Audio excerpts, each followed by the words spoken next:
Hello and welcome back to my crazy electronics projects build. Today I'm going to be looking into this box here. So this came from PCB where they did a partial assembly of the new version of my backplane board. So let's get this box opened and see what we have. Now this is partial assembly because I didn't ask them to complete the build because I wanted to use some of the headers that I have here to test for their fit before actually soldering them into the board. Because it's a long time since I've worked on this backplane board. Let's just get all of this stuff out of the way. So here we are.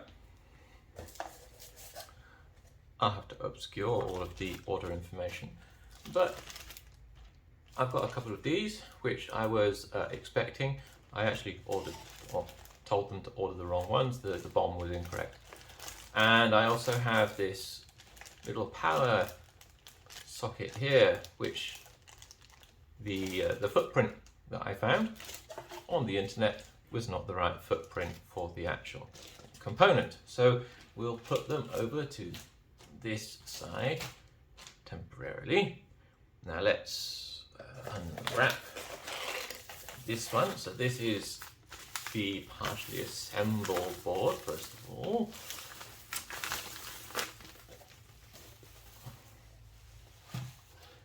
And in here are the bare boards, which I'm not really interested in at the moment. So let's close this up.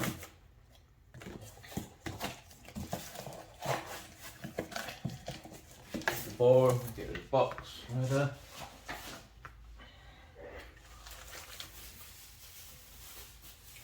This is like Christmas.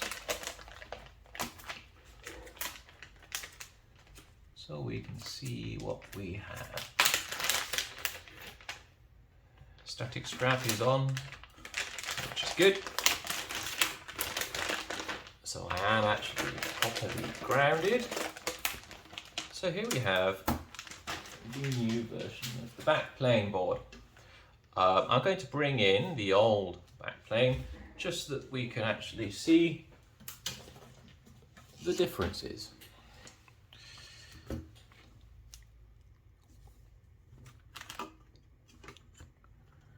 So this is the old backplane board.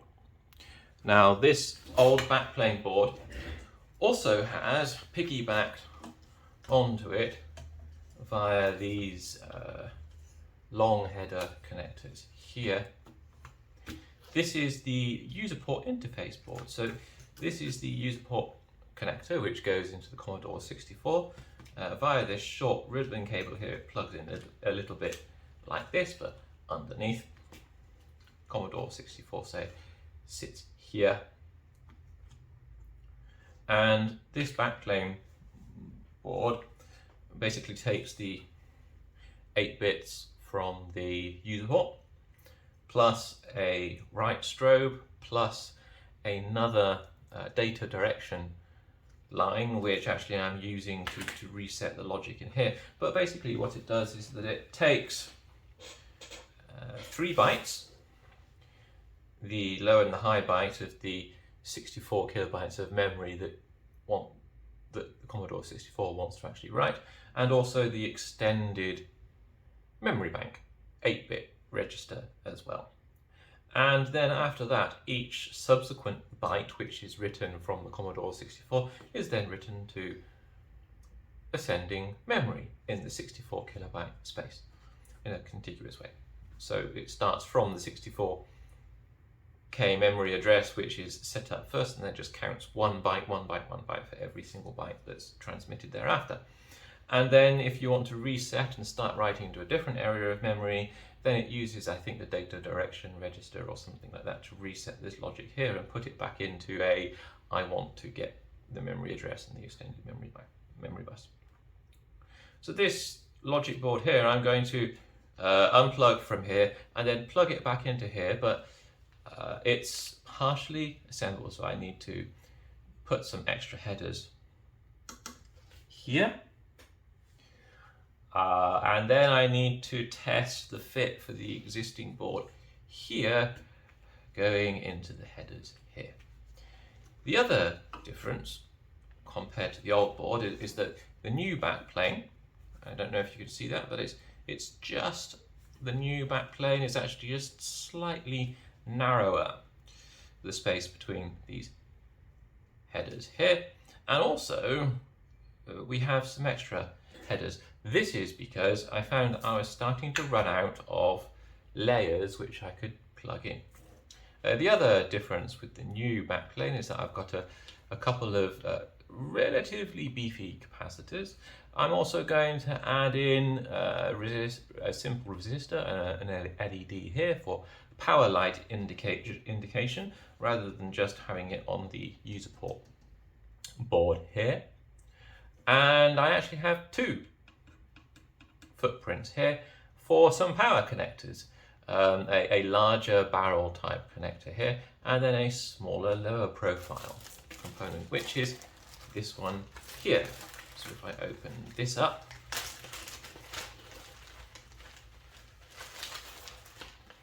and then take this out of the bag, here we are. So this little low profile, kind of like barrel connector here, if you like, should have gone in here with some slots, but the footprint that I had did not have slots. It had holes which aren't big enough. So PCBWay obviously couldn't assemble that because I had the wrong footprint. So I'm just going to have to think what I can do here.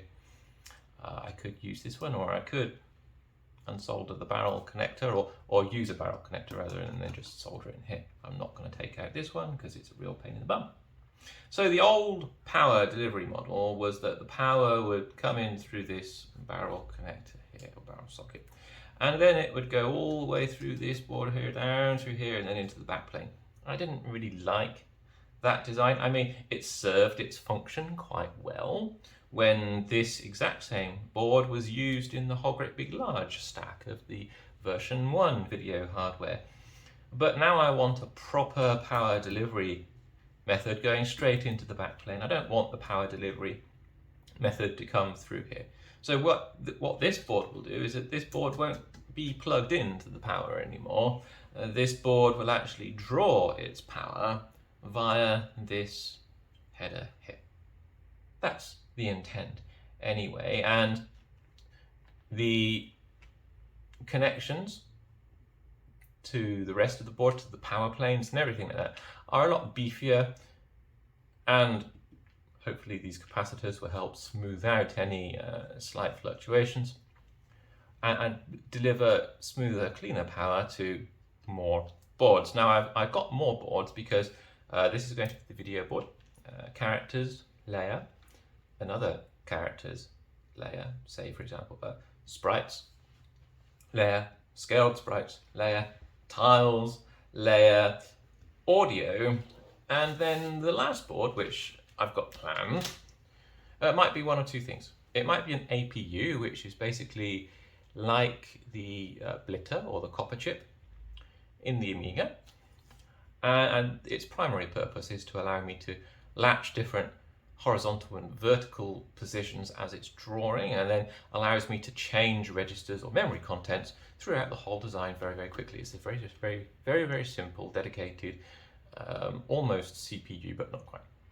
Or another layer might be to ditch one of the character layers and to add in the PCB for the vector display. So we'll see how it goes. Now this is a rasterized vector display, which interoperates with all of the existing graphical layers. It's not a true vector graphics display, it's a rasterized vector graphics display.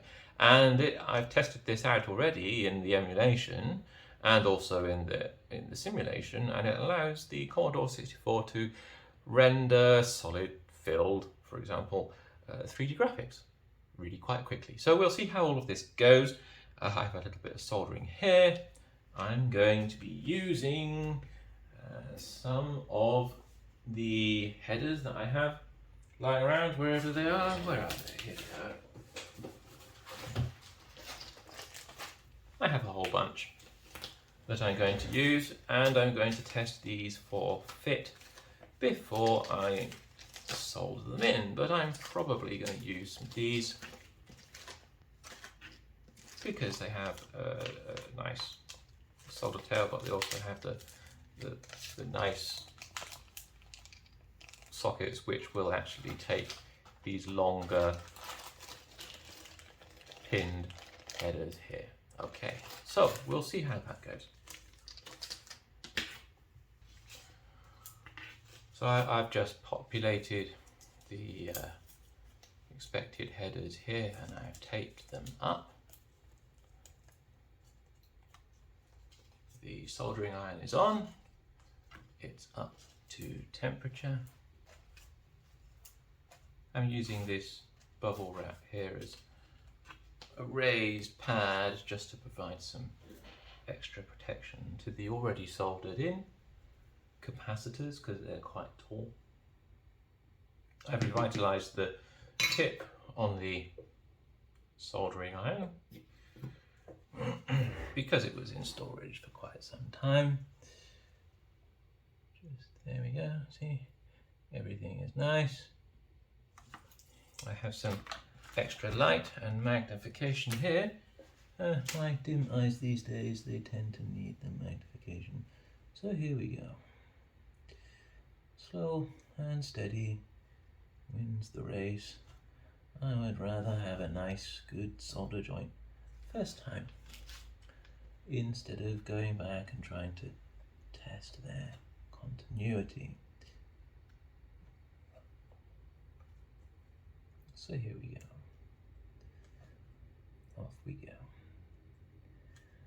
It's nice to be able to get back to doing some soldering, even if you're probably not able to see what I'm doing terribly well. I'm just running across here now. I've already inspected PCBWay's soldering of this board under lit magnification with this nice lens here, and I can see all of their solder joints are, as you would expect, as you would hope, are nice and neat and clean. I can see their board has been worked on really well before they delivered it to me.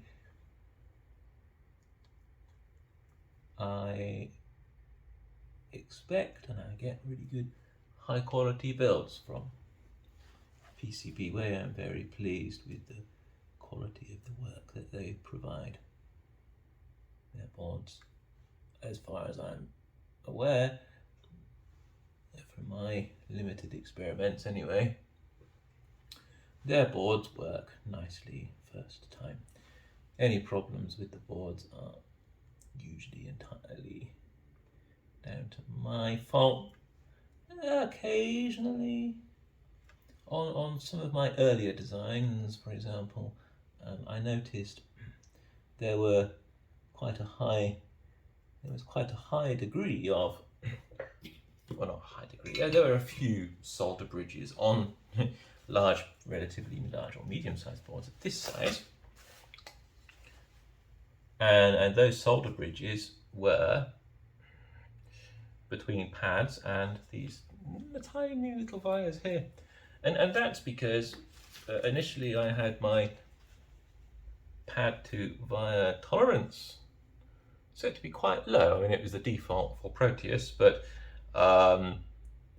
evidently with manual soldering it introduced a little bit too many solder bridges. So what I did was that I updated the design rules to use a much larger tolerance. I think something like a 15th or a 20th or 15th thou or 20th thou rather, distance between pads and wires only on the top and bottom boards, of course,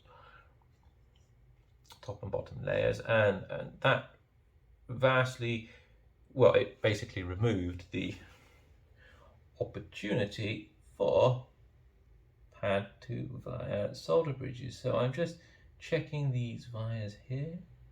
They look good. Actually, I know that those wires connect to the pad. So that all looks good from my point of view. Let's take the tape off. There we are. Get rid of the tape. Now what am I going to do? Well, I'm going to try and populate one of these. And we'll see how that works. And also the resistor and the LED here. So that took a little bit longer than expected to rescue this barrel connector from the old board.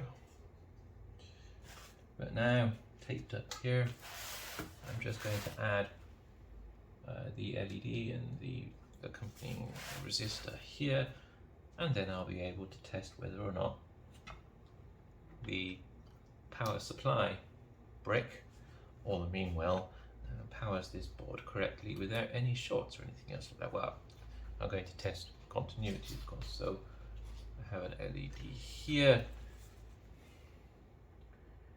positive lead slightly longer. Let's put that in there. There we go. I'm going to trim the legs now.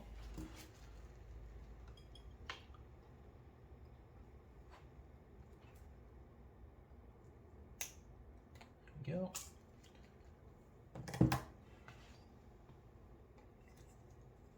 That's good.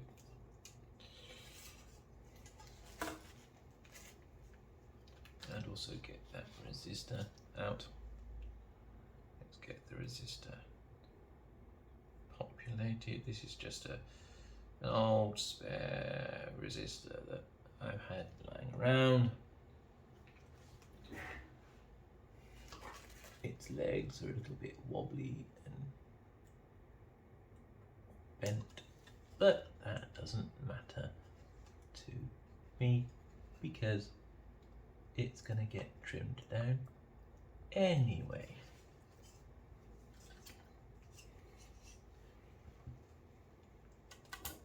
There we go. Pull it through a little bit of an angle like that. Don't care about the angle for this one. It's going to a power plane. There we go.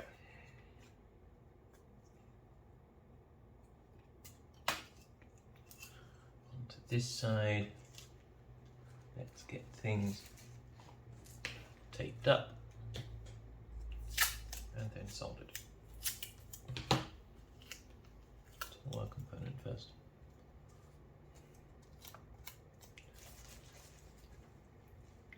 Actually, I'll be able to do two at the same time. No problem here.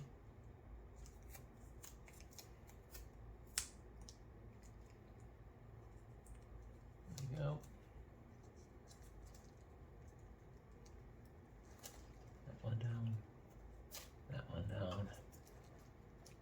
Just enough to hold it into place, really,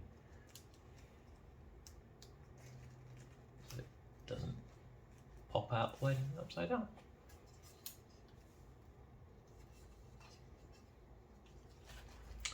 And we're ready to solder these final things.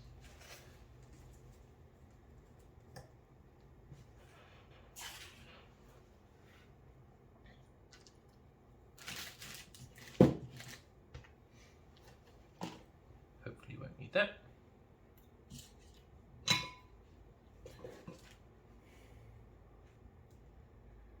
Soldering iron has been cooled down now back to its normal operating temperature. I'm going to trim these legs later on after everything is soldered in properly.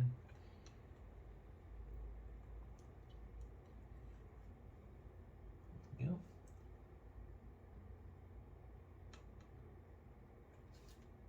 Put that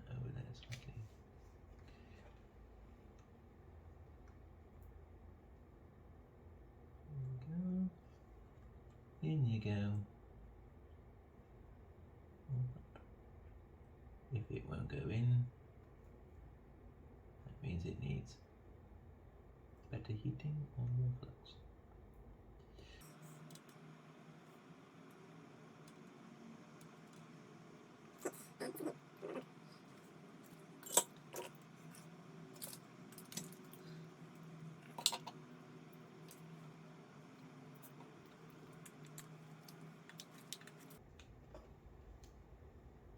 I could really do with a proper thingy here, couldn't I? But I could really do with a proper plunger on that. Don't have one. Never mind, eh? Here we go. That went in. Not surprising, because this end goes straight into the power bank. Now, the tricky one is this one. Yeah.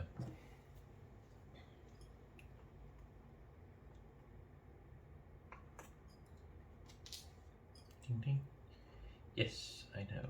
I should have trimmed these better before soldering, but it's okay. That's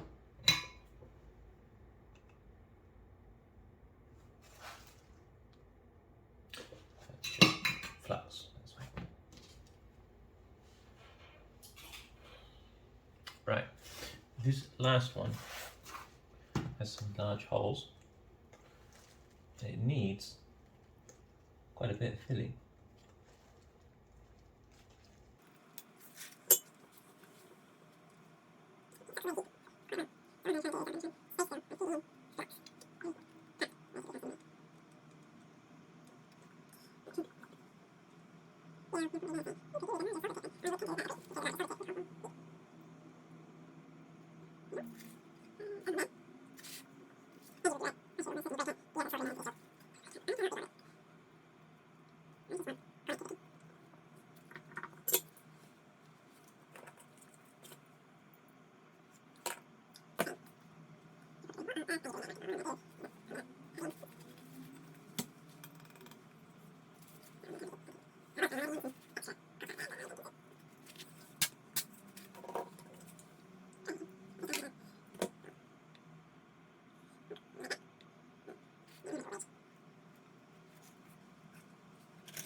That fills all the way in there nicely. Okay.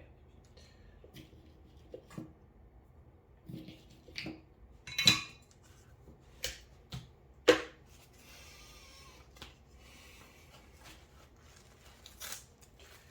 think we're ready.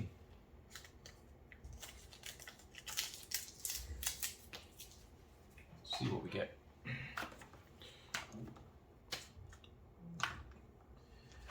Let's see if this works. If it works, the LED should come up. Yes. And the power brick is okay. Power brick is not complaining, which is amazing. If I turn it off,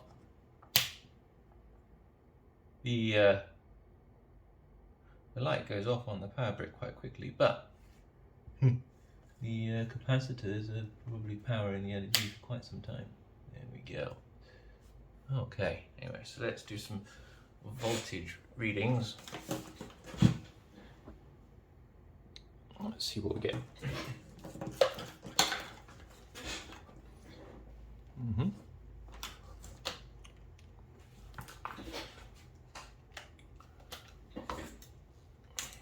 that out of the way.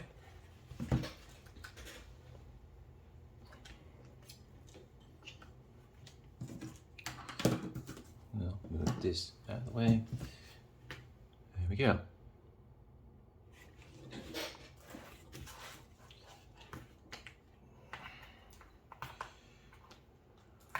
I forget which way round the ground and power are, but I know that the ground and power should be here and very carefully here.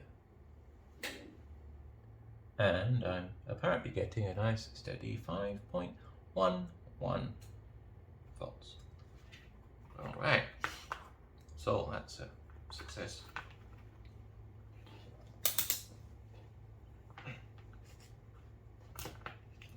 Let's unplug this and see how long the LED lasts for.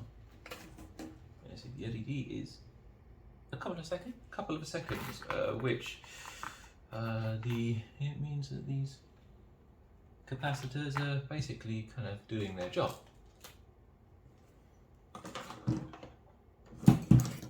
Acting as little mini voltage stabilizers. So now it's time to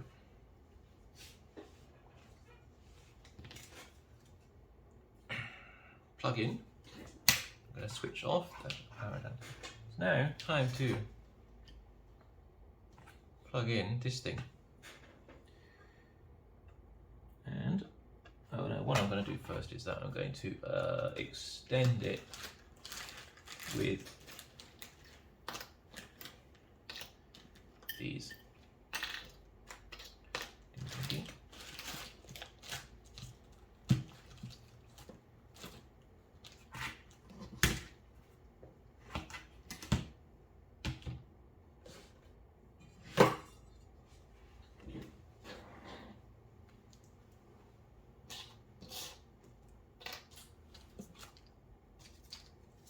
Let's get tidied up.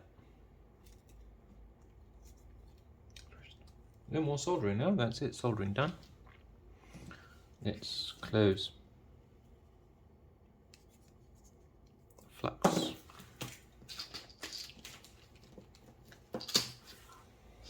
Let's take these extension headers, so I'm just going to plop these in.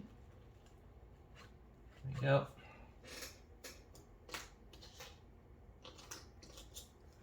Now then, there should be enough give and play in these sockets so that when I populate these, let's move the light out of the way, raise it up there, turn it around so you can see what I'm doing and I can see what I'm doing too. So there should be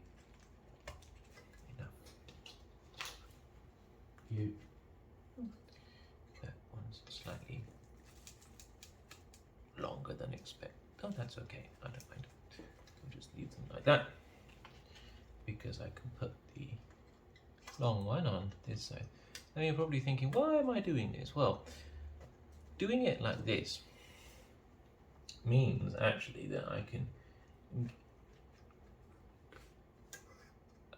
raise this board above the backplane a bit. It means that actually it's easier for me to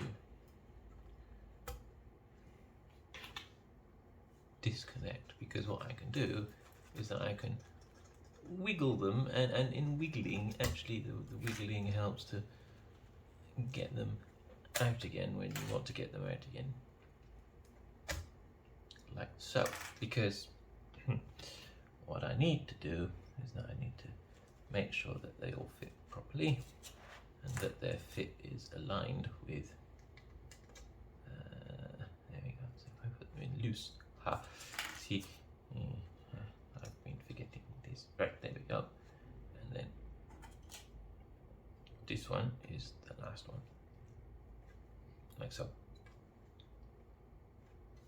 What I can do is that I can hang them over by one on the end. doesn't really matter that they're hanging over, because what's important is that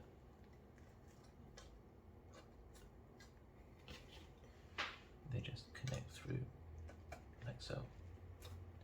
Okay, and that I have a nice consistent pin pattern for this thing to plug into eventually. So here we go.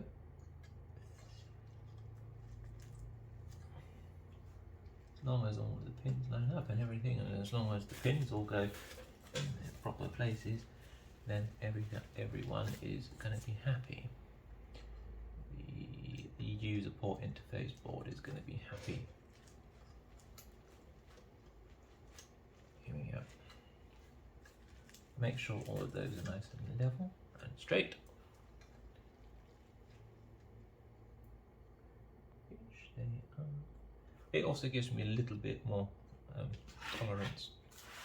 See, a little bit more wiggle room, literally more wiggle room, to be able to get all of this plugged in.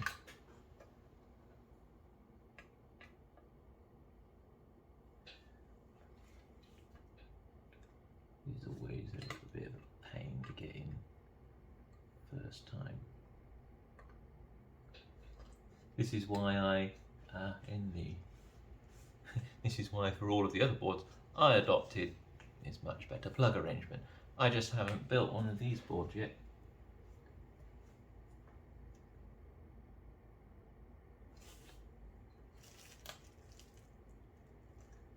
There we go. Just doing a visual inspection of all of the pins, just to see that they are all okay. They look all okay. This one is out of alignment, you see, compared to the rest of the board. I really don't know how that happened when I was building the thing, but there we go. Okay. All of that looks like it's in, and it goes in relatively okay, which indicates to me that it's all good. I'm just going to check the other side. If I can see that all of the pins are in, and that there are no overhanging pins, it's fine. Just keeping this one out of the way. Everything looks alright. Everything goes vertically down where you would normally expect it to go vertically down. So this final board here is going to be a board which eventually goes into the APU, which is the Blitter copper.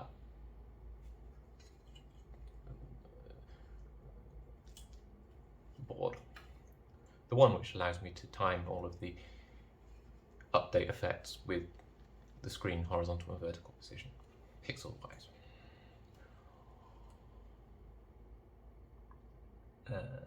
So this board eventually won't need to go into here at all, which is yet another reason for wanting to move the power from here onto here. So now if I plug this in and then switch it on, nothing should go pop. Good, and the LEDs come on, ding, power, power. So the power is now being delivered by here, rather than here, which is great. Or, what I can do, I can unplug it, without pulling on the capacitors. That would be a fantastic idea. Turn it on, power still comes through. And you'll notice that now with this board plugged in, the capacitors have residual power for a lot shorter amount of time. The LEDs go off a lot quicker. You'll notice, because this board already sucks quite a lot of the power from the capacitors. So now what I'm going to do, now I've got confidence that this is okay. What I'm going to do now is that I'm going to bring this board back over to the Commodore 64, and then I'm going to plug it in and start populating the video board again and see if everything works.